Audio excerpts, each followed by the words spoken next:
384.400 kilómetros.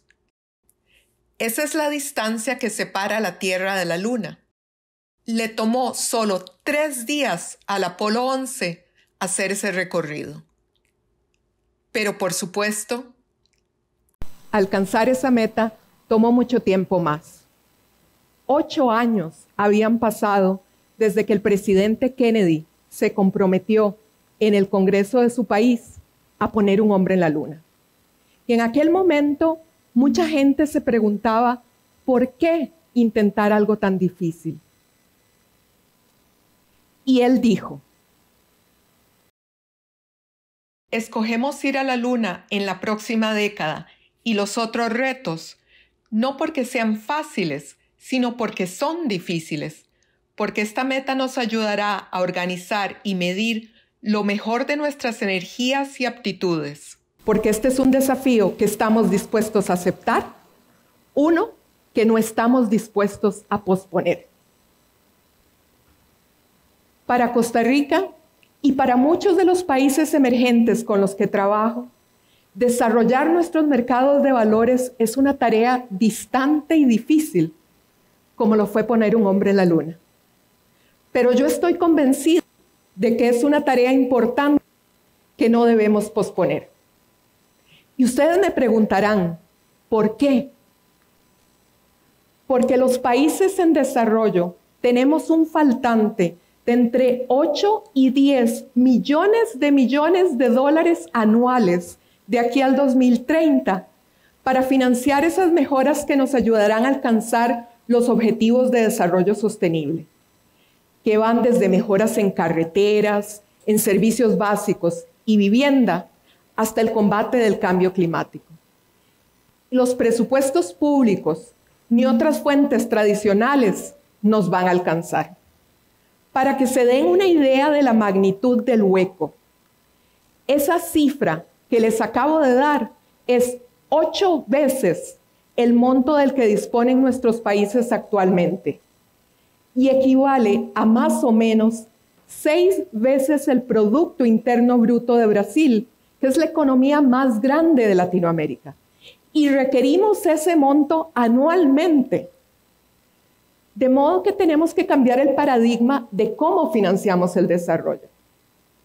Tenemos que traer más recursos privados a la mesa y utilizar los recursos públicos de una manera más estratégica, como una palanca para atraer más capital privado.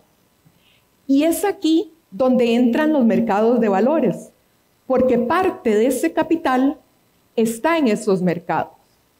En particular, en los inversionistas institucionales, como los fondos de pensiones y las aseguradoras. Imagínense que solo en los países de la OCDE, al 2020, tenían cerca de 65 millones de dólares en activos. Eso equivale más o menos a 45 veces el Producto Interno Bruto de Brasil. Pero en mi experiencia, movilizarlos no va a ser fácil. Veamos el caso de la infraestructura. Teóricamente existe un alineamiento entre los objetivos de inversión de estos inversionistas y la infraestructura.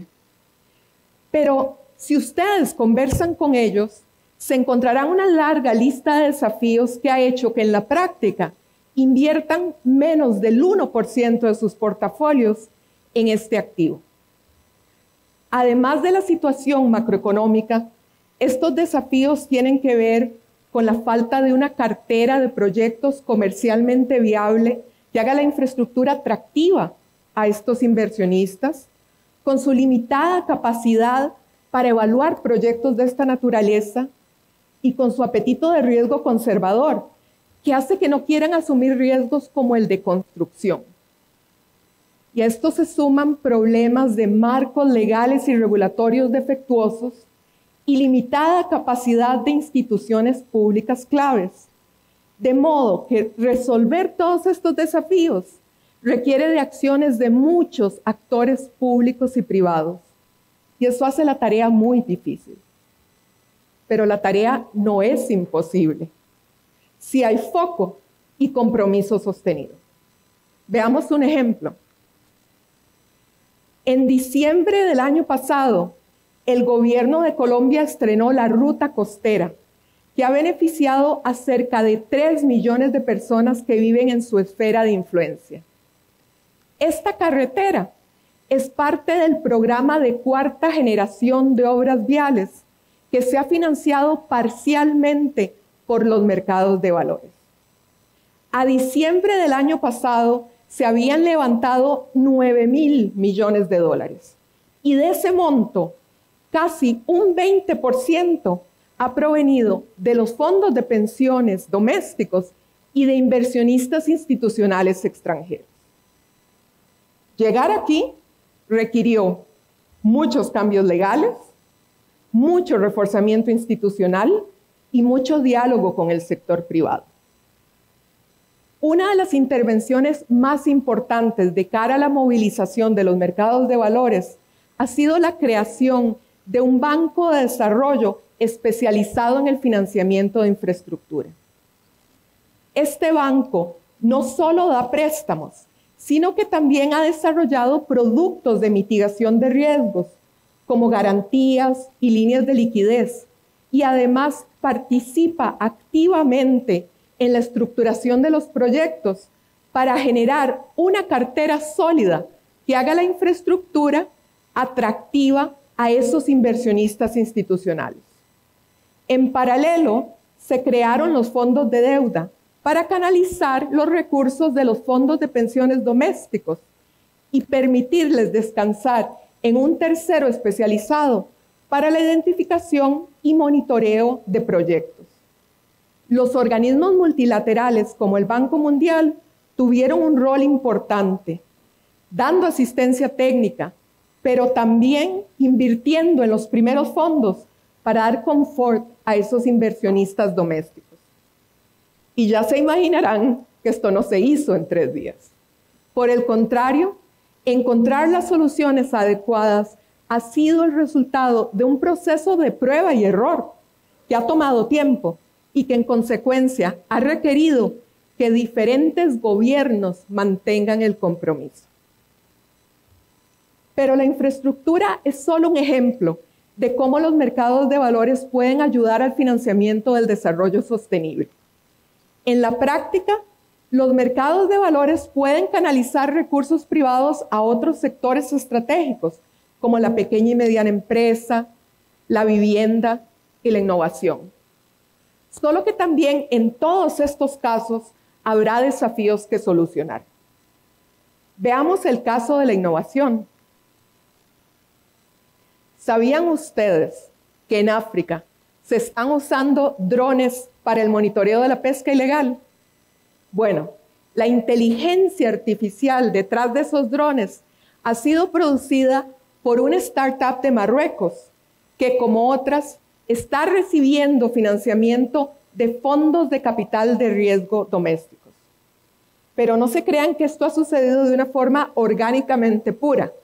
Detrás ha habido una estrategia pública para ampliar el financiamiento de la innovación, porque en general los bancos no dan este tipo de financiamiento. Y los fondos de capital de riesgo no le estaban llegando a estas startups porque las consideraban inversiones muy pequeñas. Así que una de las intervenciones más importantes ha sido la creación de un fondo público que invierte conjuntamente con inversionistas privados en fondos dedicados a estas startups, y así el Reino de Marruecos está canalizando más recursos de inversionistas institucionales domésticos hacia la innovación. Ninguno de estos 2 ejemplos es una foto perfecta. En ambos hubo problemas y en ambos subsisten desafíos. Pero ambos demuestran que los países emergentes sí podemos movilizar más nuestros mercados de valores si tenemos metas claras y el compromiso firme de resolver los problemas que han limitado su rol. Y eso me trae a Costa Rica. es innegable que tenemos problemas y desafíos grandes. El primero de ellos, continuar trabajando en la estabilidad macroeconómica para que las necesidades de financiamiento del gobierno no desplacen a proyectos que requieren inversión. Pero tenemos muchas de las condiciones para que esta movilización se dé. Tenemos un sistema de pensiones con activos que ya sobrepasan el 50% de nuestro Producto Interno Bruto y que requieren de más opciones locales de inversión. Tenemos una industria de fondos de inversión que puede convertirse en un vehículo para canalizar los recursos de inversionistas institucionales. Tenemos un ente regulador que ha mostrado flexibilidad para cambiar regulaciones cuando las circunstancias lo han ameritado. Y podemos utilizar nuestro liderazgo en descarbonización para atraer inversionistas extranjeros si pensamos bien las soluciones. Por eso yo soy optimista. Yo creo que Costa Rica sí puede movilizar más a sus mercados de valores para el financiamiento del desarrollo sostenible. Pero tenemos que establecer metas claras, desarrollar los planes integrales para su financiamiento y a partir de ahí identificar las acciones públicas y privadas que nos permitan implementarlos.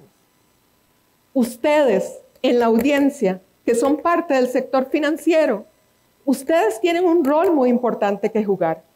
Ustedes pueden ayudar a articular un rol coherente para esas fuentes de financiamiento privado, incluyendo un rol para el mercado de valores. Solo con la participación activa del sector privado y con sus aportes, esas metas y esos planes serán el reflejo de una visión compartida de nuestro desarrollo que hará que se mantengan aunque los gobiernos cambien. No lo pospongamos más, aceptemos este desafío y comprometámonos con él. Muchas gracias.